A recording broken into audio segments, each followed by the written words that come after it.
Okay, there we go. Yeah. Okay, peace and love, everybody. Yeah. Bring it in the room. Bring it in the room. Bring it in the energy.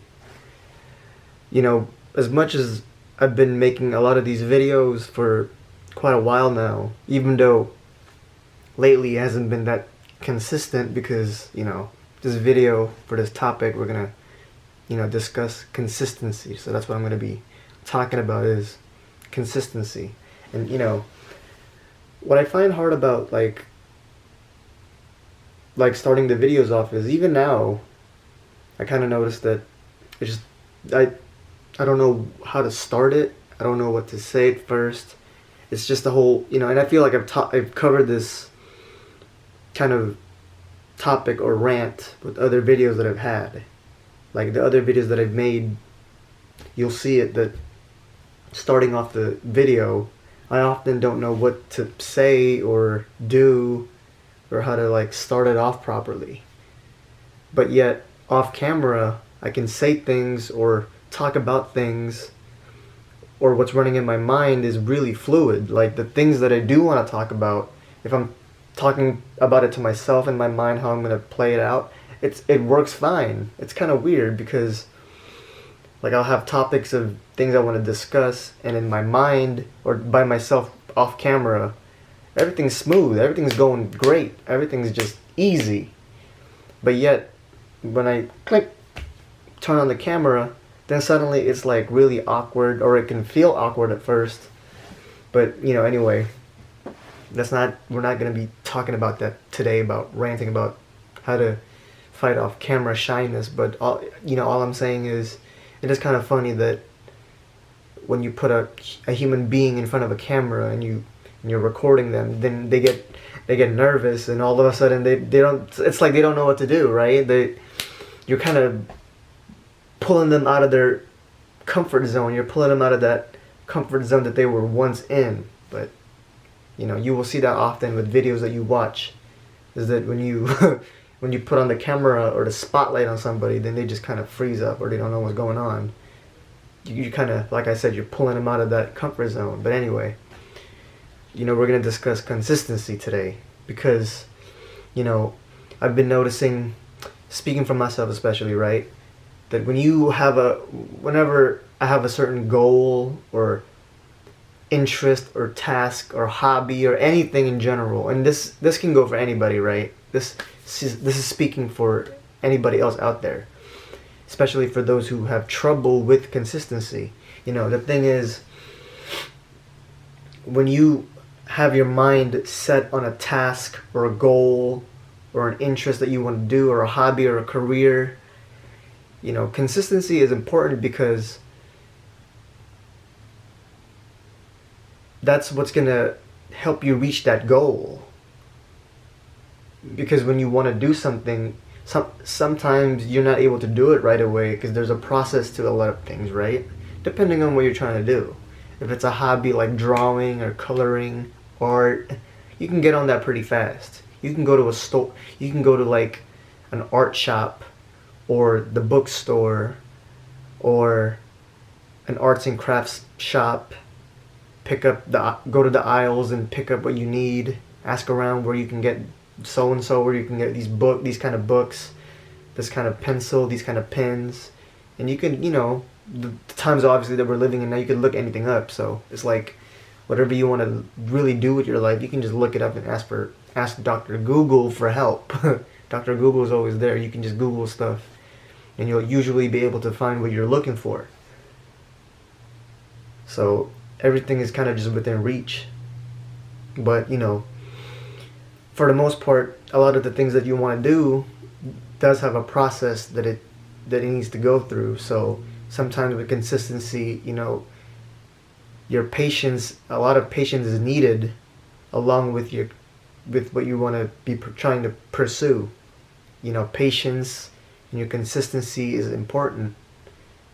So what I'm saying here is the big factor of your consistency will depend on your patience. Like, because impatience is what kind of kills off that momentum. that's what throws you off your path of what you're trying to pursue, is your impatience with things, and your lack of patience and your lack of focus. Because that the saying of, like, keep your eyes on the prize. Sometimes you lose your patience, things aren't going your way, and you eventually start to lose interest. And when you start to lose interest, that's where you start losing you start losing your way. Like, you're now slowly, like, teetering off the path now. And you may want to you end up wanting to do other things. And that's another thing too.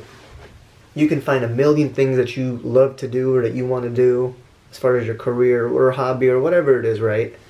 But when you start finding interest in other things, it feels exciting again, and you say you want to do art, and you've done it, and you stayed focused on it, or you tried staying focused on it for a certain amount of weeks, months, years maybe, and then you eventually just stop working on it progressively, or slowly you're becoming less and less consistent, and then you lose the interest completely, and then that passion or whatever you had for it, that interest just it, like, vanishes, it disappears, and then you want to pick something else up that you want to do. And so that's another thing that you got to keep in mind, is just because you have an interest in something, and just because you want to pursue something, and then you lose interest, then you want to do something else, and you want to do something else, and you want to do something else, that's not a good pattern either, because remember, it's consistency. So you're losing your path, you're teetering away from that path of what you wanted to do, and now you're picking up something else. So consistency is the key here for your success in your path to what you want to do with your life, and your career choices, and your hobbies or interests or passions. Just stay focused. Keep your eye on the prize. And I was watching, I've been watching a lot of stuff about self-improvement, and we're kind of we're in this space right now on the internet and with current life, where you will often find a lot of self-help, self-improvement videos about people, in front of a camera, or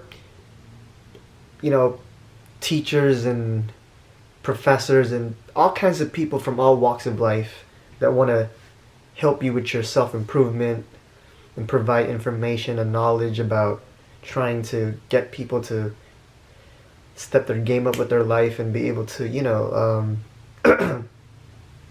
find ways that they can help themselves to improve their quality of life, as far as the spiritual aspect, the mental and physical fitness, and all these things. So anyway, watching one of the videos, like this man, Andrew Huberman, a lot of you guys probably know him or might not know him. You can check him out. He's like a professor with neuroscience and all that kind of stuff. And he covers a lot of stuff about he does a lot of work with self-improvement with his videos and his podcasts. And I'm not just like talking about him in general, but this is what a lot of people, like I said, the times that we're in is about self-improvement in our current modern life. And this is the kind of this is the realm that we're in. And so people are just trying to find ways to figure out what they want to do, figure out who they really are on the inside, and they want to find their passion and their career. And so what I've learned from a lot of videos that I've watched is that such as what Andrew Huberman was talking about, was with consistency, and when it comes to being consistent with whatever you're trying to do with your life, the fact that a lot of people can be successful is because of the fact that they remain consistent and persistent even through the hard times. So meaning, like, even when it comes to like the hardships and the not so good times of the process of trying to achieve their goals, like fitness, for example, weight training and all these kind of things. Even when it goes hard, even when it becomes difficult, these people still have an enjoyment. They still find some sort of pleasure or enjoyment in the trying process. So the trying process of of their goals and their hobbies is still something that they enjoy. So, you know, they kind of find a lot of these they find the difficult things in their path to be enjoyable as well. Because a lot of people, let's admit, when you have an enjoyment or an excitement towards something that you want to do, it's exciting because it's fun, it's new, you're learning, you're trying something different, and it's exciting. And the rewarding aspects of what we do are based around how good it feels after we get done with it. Or like working out, you feel good after the workout. You feel good after you do your set. You feel good after you get out of the gym, you leave the gym, you go home to rest. You get cleaned up, you shower, you drink your little protein shake, and you're able to go ahead and rest. That's what feels good. Seeing the process, like this is just an example, like fitness, bodybuilding, right? So you feel good that you're improving your health, you're improving the shape of your body and your health. You can take your clothes off, take your shirt off, look in the mirror, and you're seeing the physical progress of your muscles. And not only with the physical aspect of your not only do you see the physical improvements that you're making, you're also making the improvements in your mind, because now you're able to know that you're capable and you're able to handle what you thought you can handle, what you thought you couldn't do before. So it's kind of the rewards of working out. But a lot of people oftentimes during the workout, during the time that they're at the gym, they're not having fun.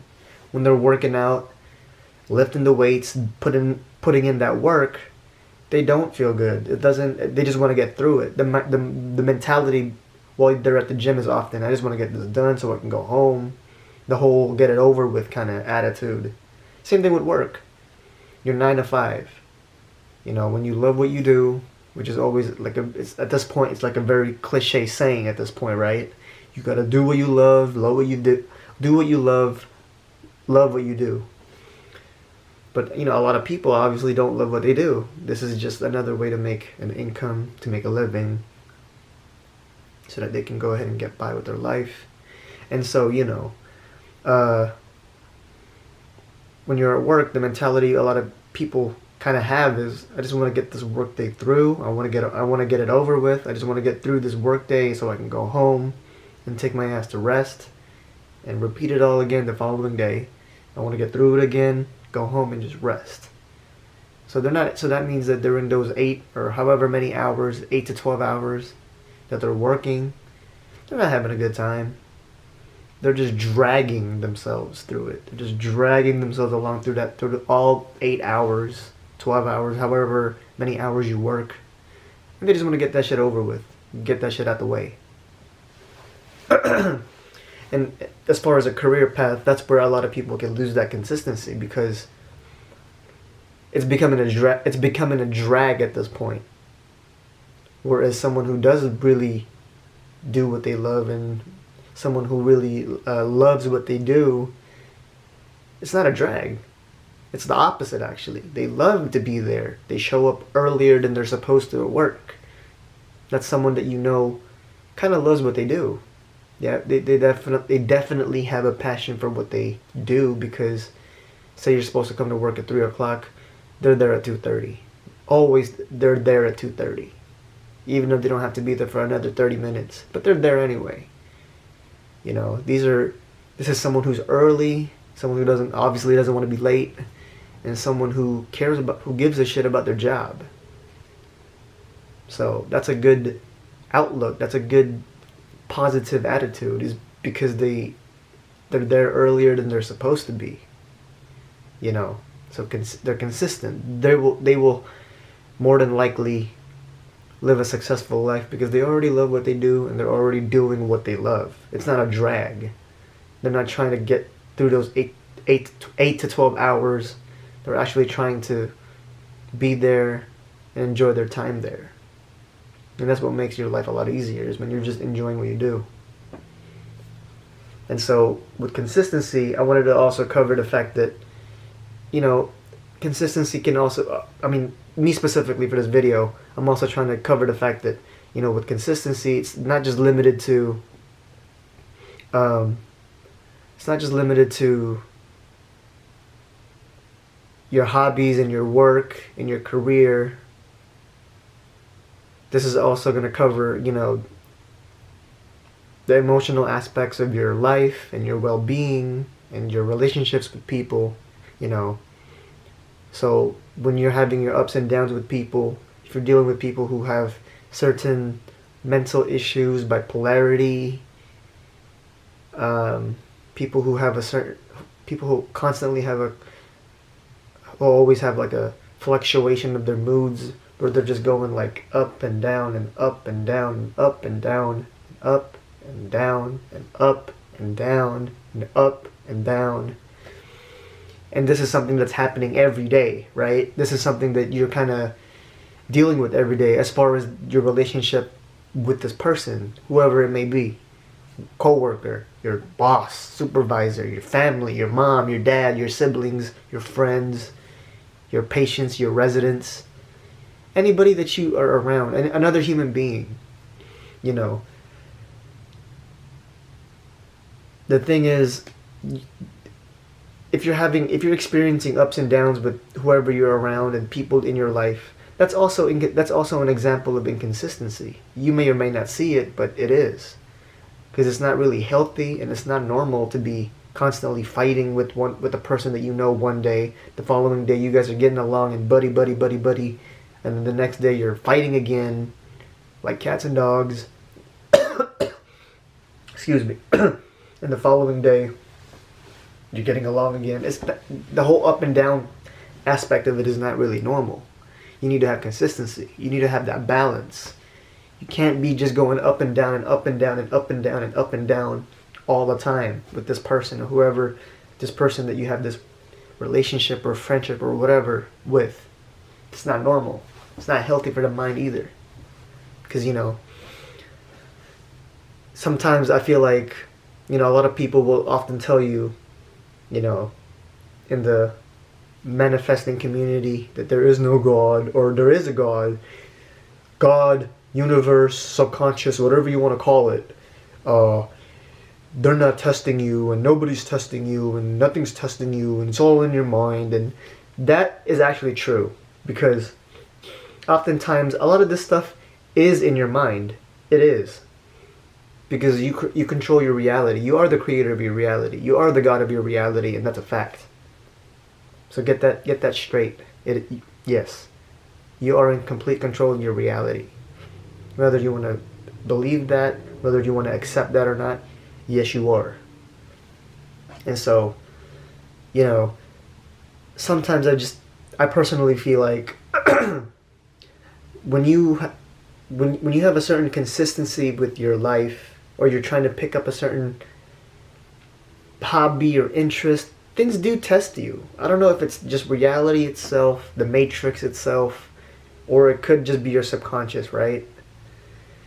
But I would say it's your subconscious, because I just got through saying you control this reality. You control your reality. So I would say a lot of it is your subconscious, because think about it. When you are trying something new in your life, and you're kind of nervous, you're new, you're excited, you're having different feelings and emotions about what you're trying to do because it's just new, and you're trying to get the formation of it and how to do it, you kind of,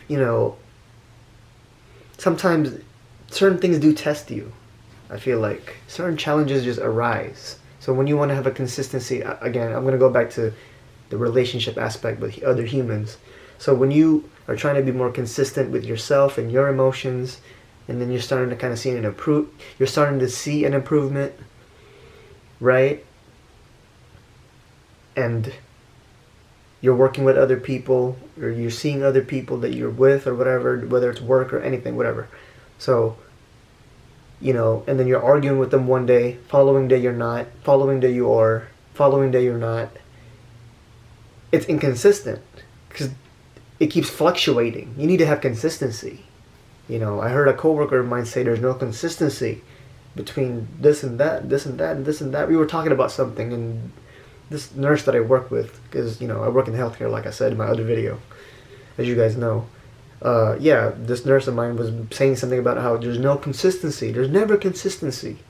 And when she said that, ever since she said, I'm glad she said that, because ever since she said those words and I heard it, while I was working, it just stuck with me ever since. Consistency. I would repeat the word in my head. Consistency, consistency. Yeah, be consistent. So ever since that word stuck in my head, that's been one of my goals to stabilize. I want to stabilize consistency in my life, whether it's my career, my passion, or whatever it is I'm trying to pursue. Myself, my emotions, and my relationships with people. That's what I've been trying to do. I've just been trying to be consistent. And now that it's been in my head, I'm noticing the constant ups and downs of everything, and it's kind of, I'm catching the eye for it. Like, wait a minute, why am I arguing with this person one day? The following day we're not arguing, we're cool, we're all buddy. The following day we're fighting again, and this goes, for example, with my patients and things like that, or even my own family, even my mom and family members. It's not really normal. It's not. It's kind of crazy.